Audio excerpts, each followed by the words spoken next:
Բարև, անցյալ տասին սկսանք Հեսուի կրքին և ասինք, որ կրքին հիմնական նյութը դիրաբեդությունն է։ Կարելի է սորվիլ այս կրքեն և անոր հիմնական նյութեն շատ մը հոգևոր տասեր։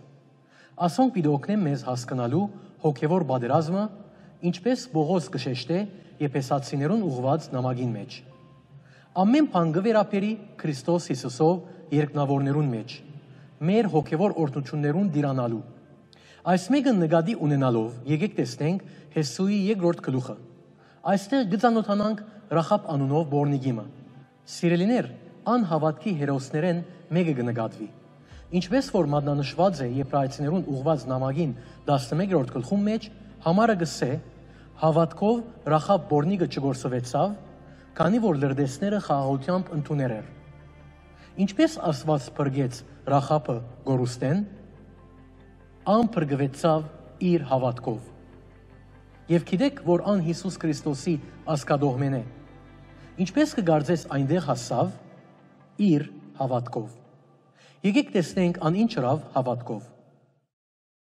Հեսուի այս գլխուն մեջ կգարտանք, որ Հեսուն երկու լրտես կղրգե Երիքով, հայտնաբերելու թե ինչ է լավագույն միջոցը երկիրը մտնելու։ Ուշադրություն ըրեք, անոնք չեն ղրգվիր գիտնալու թե արդյոք կրնան դիրաբեդել երկրին, այլ ինչպես մտնեն և դիրաբեդեն զայն։ Ինչպես առաջին համարի մեջ կգարտանք, լրտեսները գացին ու Ռախաբ անունով բորնիկ կնոջ մդունը մտան և հոն մնացին։ Ռախաբ իրականության մեջ իր կյանքը վտանգեց, որպեսզի պաշտպանե այս երկու լրտեսները Երիքովի թագավորեն։ Ինչու կգարձեք այդպես ըրավ։ Ան հետևյալը ըսավ լրտեսներուն 9-րդ համարի մեջ։ Ես գիտեմ, որ Տերը այս երկիրը ցեզի տվավ, ու ծեր վախը մեր վրա ինգավ, ու ծեր պատճառով այս երկրին բնակիչները հալեցան։ Ռախաբ որոշ պատկերացումը կուտա, թե ինչպես Իսրայելի թշնամիները կվախնային իրենց մե, սակայն այսքանով չի բավարարվիր։ 10-րդ համարի մեջ ան գսե. «Քանզի մենք լսեցինք, թե ինչպես Տերը ցամքեցուց Գարմիր ծովուն ջուրերը»։ Եվ սիրելիներ, այդ մեկը ասկից 40 տարի առաջ էր։ Իսկ այդ 40 տարվա մեջ ինչ կպատահեր։ Աստված այդ երկրի մարդոց արիթ կուտար իրեն դառնալու։ Դերևս հարցնեք, ինչպես կրնանք գիտնալ այդ մեկը, որովհետև Աստված ըսավ Աբրահամին. «Ես քու սերունդդ այս երկրեն պիտի հանեմ, հիմա չեմ կրնար անոնց դալ երկիրը, որովհետև ամորհացիներուն անօրենությունը դակավին չամփոխացավ»։ Սիրելիներ, այդ խոստումը դրված էր այս դեպքեն 420 տարի առաջ։ Այսինքն Աստված այդ մարդոց 420 տարի տված էր որոշելու, թե արդյոք անոնք Աստծո պիտի դառնան կամ ոչ։